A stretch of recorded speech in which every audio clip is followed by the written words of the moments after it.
मजबूर हूँ, मेरी इंसल्ट हो रही है। इवन के कुछ मेरे स्टूडेंट्स थे, वो ये स्टोरी सुन के वो बहुत अजीब फील कर रहे होंगे कि हमारा टीचर था, अब उस पर बन गया।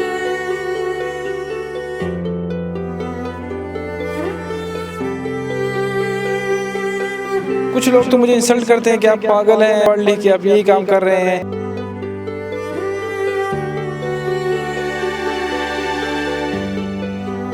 मैं डेली वेजेस के हिसाब से 500 रुपये रोज़ाना देती है। वहाँ पे हम जो अस्पताल के अंदर जितनी भी सफाई का काम होता है, कचरा होता है, उसका हम उठाते हैं और बाहर फेंकते हैं और सफाई करते हैं। इवन कि वॉशरूम वगैरह तक भी हमें धोना पड़ रहे हैं। ख्वाब मेरा तो लेक्चरार बनने का था कि मैं MSc मैथ करूँगा, फिर MPhil मैथ भी करूँगा और उसके बाद कहीं ना कहीं भी मैथ का लेक्चरार भर्ती होऊंगा। इवन कि मेरी अभी जो MPhil करने का मेरा इरादा है, लेकिन हालात ने मुझे बहुत मुश्किल में डाला हुआ है।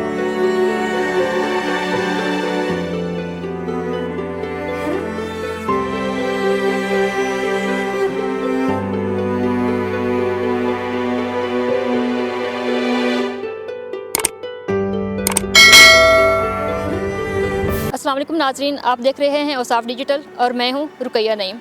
नाजरीन, वज़ीर आज़म इमरान खान ने यह दावा किया था कि नए पाकिस्तान में बैरून मुल्क से लोग मुलाजमत के असूल के लिए आएंगे, लेकिन नए पाकिस्तान में सूरत हाल ये है कि यहाँ के यूथ जो हैं डिग्री होल्डर्स हैं, लेकिन मुलाजमत उन्हें नहीं मिलती और वो दर बदर की ठोकरें खाने पर मजबूर हैं। मेरे साथ आज एक ऐसा ही नौजवान मौजूद है जिन्होंने MSc मैथ किया हुआ है, लेकिन वो मुलाजमत के असूल के लिए दर-बदर की ठोकरें खा रहे हैं। मुलाजमत जब नहीं मिली तो एक निजी हॉस्पिटल में खाकरोब की नौकरी करने पर मजबूर हैं।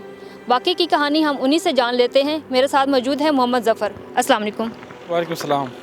ज़फ़र, ये बताइएगा कि आपने MSc मैथ किया हुआ है, आपने अपनी स्टडी कब और कहाँ से कम्प्लीट की? जी, मैंने अपनी study Punjab university Hafizabad campus से की है MSc, और मैंने BSc डबल मैथ फिज़िक्स भी वहीं से की है। और मेरी मैट्रिक में और FSc में मेरी फ़र्स्ट डिवीज़न है और BSc में और MSc में मेरी सेकंड डिवीज़न है।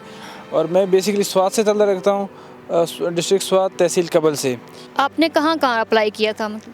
मैंने अभी तक जितने भी गवर्नमेंट की पोस्टें आती रहती हैं, KPK में टीचिंग की जितनी पोस्टें आई हैं 2-3 साल से जो मुसलसल आ रही हैं, मैं हर साल उसमें अप्लाई करता रहता हूँ। इसके अलावा मैंने पाकिस्तान आर्मी में अप्लाई किया हुआ है, पाकिस्तान नेवी में, इन सब में मैंने अप्लाई किया हुआ है, लेकिन अभी तक उनमें कोई रिस्पांस नहीं आया। आप जैसे कि बता रहे हैं कि आपका ताल्लुक़ तो स्वात से है, तो इस्लामाबाद में आप कब से हैं? मैं जब से मैंने डिग्री कंप्लीट की उसके बाद मैंने मुख्तलिफ़ जगहों पे गया हूँ जॉब के लिए, तो कहीं भी मेरा जो है सेटअप नहीं बना, तो आखिरकार मैं रावलपिंडी इस्लामाबाद में आ गया हूँ। तो यहाँ पे मुझे तकरीबन 3 महीने होने जा रहे हैं। तो आपने एक बता रहे थे कि निजी हॉस्पिटल में आप एक खाकरोब की जॉब कर रहे हैं, वो कब से आपने स्टार्ट की? जी, मुझे 3 महीने हो गए हैं उस कंपनी में। ये प्राइवेट कंपनी है और वो हमें डेली वेजेस के हिसाब से 500 रुपये रोज़ाना देती है। तो वहाँ पे हम जो अस्पताल के अंदर जितनी भी सफाई का काम होता है, वो कोरोना का सेंटर बना हुआ है कोरोना के लिए। तो वहाँ पे मुख्तलिफ़ किस्म के जो मुहल्लक चीज़ें होती हैं वहाँ पे, और वो कचरा होता है, उसका हम उठाते हैं और बाहर फेंकते हैं और सफाई करते हैं। इवन कि वॉशरूम वगैरह तक भी हमें धोना पड़ रहे हैं। ये आपके घर वालों को भी पता है? जी, मेरे घर वालों को तो मैंने ये नहीं बताया कि मैं ये जॉब कर रहा हूँ, लेकिन अभी जब मेरी ये स्टोरी वायरल हो गई है तो अब बहुत सारे लोगों को, मेरे दोस्तों को, घर वालों को, सबको पता चल चुका है अभी। तो क्या आपके वालिद वालदा का क्या रिस्पॉन्स है? वो बहुत परेशान है मुझे देख के, और मुझे कहते हैं कि मजबूर करेंगे ये चीज़ छोड़ के आ जाएं वापस इधर ही, कुछ ना कुछ करें, लेकिन वहाँ पे भी कुछ नहीं है और मजबूर हूँ मैं। मेरी इंसल्ट हो रही है। इवन के कुछ मेरे स्टूडेंट्स थे जिनको मैं पहले पढ़ाता रहा हूँ प्राइवेट स्कूल के अंदर, तो वो ये स्टोरी सुन के वो बहुत अजीब फील कर रहे होंगे कि हमारा टीचर था, अब उसी पर बन गया। तो काफ़ी मुश्किलात है मेरे लिए। अब मैं उधर जा भी नहीं सकता, बहुत मुश्किल, मैं उधर ज़िंदगी मेरी बहुत मुश्किल होगी। वहाँ पे एक इंसल्ट फील करूँगा बहुत ज़्यादा वहाँ पे जाके। आप कितने बहन भाई हो? हम 8 बहन भाई हैं, उसमें 2 बहनें हैं और बाकी 6 हम भाई हैं। भाई मेरे छोटे हैं सारे, और ये हमारी फैमिली, माँ बाप भी ज़िंदा है अभी। तो आप में मतलब आपका नंबर कौन सा है, और बाकी सब बहन भाई भी पढ़े लिखे हैं या सिर्फ आप थे वाहिद कफील थे जिन्होंने मतलब पढ़ना शुरू किया, और या कोई ख्वाब था? जी, बाकी पढ़े लिखे हैं सारे। एक भाई मेरा मैट्रिक पास है, एक सिस्टर है उसने मैट्रिक किया हुआ है, बाकी छोटे बहन भाई हैं वो भी पढ़ रहे हैं। एक 9th क्लास में है, एक 6-7 क्लास में है। तो पढ़े लिखे हैं, पढ़ रहे हैं, लेकिन बहुत मुश्किल से उनको अफोर्ड कर रहे हैं हम। आप सबसे बड़े थे? जी, मैं सबसे बड़ा हूँ। तो आपको देखकर उन्हें क्या लगता है कि हमें पढ़ना चाहिए?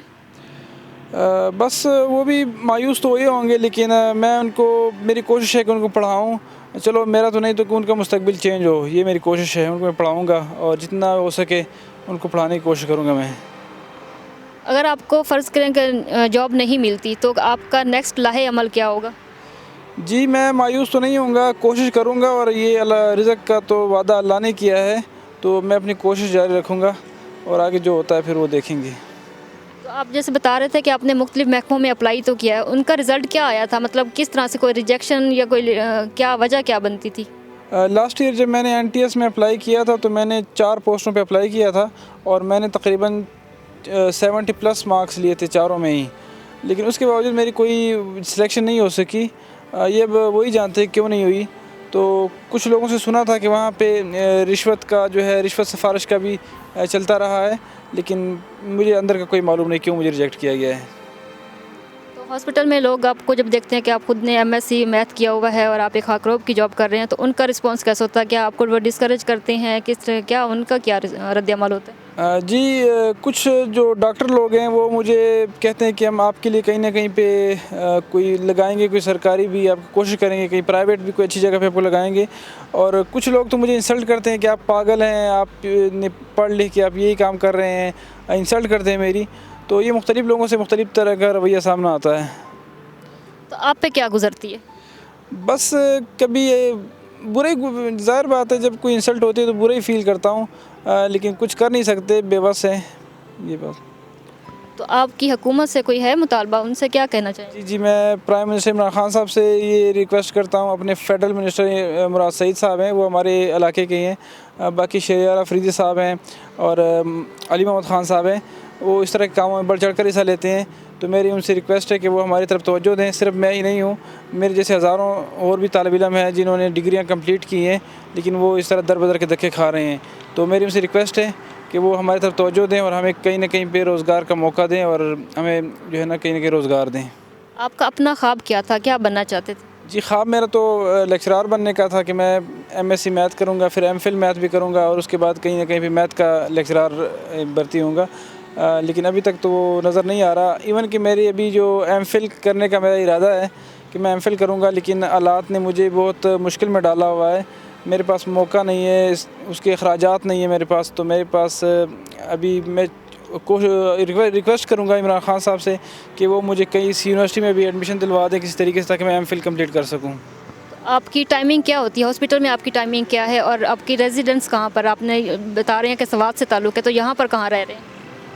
जी मैं हॉस्पिटल में ही रहता हूँ और हॉस्पिटल में मैं डबल शिफ्ट जॉब करता हूँ, तकरीबन 16 घंटे बनते हैं, तो वहीं पे मैं रहता भी वहीं पे हूँ और वहीं पे डबल शिफ्ट जॉब करता हूँ। नाइट में 10 o'clock से शुरू होती है और सुबह 7 तक एक शिफ्ट ख़त्म होती है, और दूसरी शिफ्ट जो है वो सुबह 7 AM से शुरू होकर 2 PM पे ख़त्म होती है। तो गुजारा कैसे करते हैं इसमें? बस बहुत मुश्किल से हैं। इसमें तो हम अगर ख़र्चा करने पे आएँ तो यहाँ पे रावलपिंडी इस्लामाबाद में जो अखराजात हैं खाने पीने के, राइश के, बहुत महंगे पड़ जाते हैं, तो बचत तो बिल्कुल भी नहीं हो रही, लेकिन एक टाइम पास ही है, टाइम पास कर रहे हैं। कोई मैसेज देना चाहेंगे यूथ को? जी कुछ लोग हैं जो नौजवान होंगे, जो अभी अंडर ग्रेजुएट होंगे, अपनी डिग्री में होंगे, तो मैं उनसे कहना चाहता हूँ कि आप मायूस ना हों।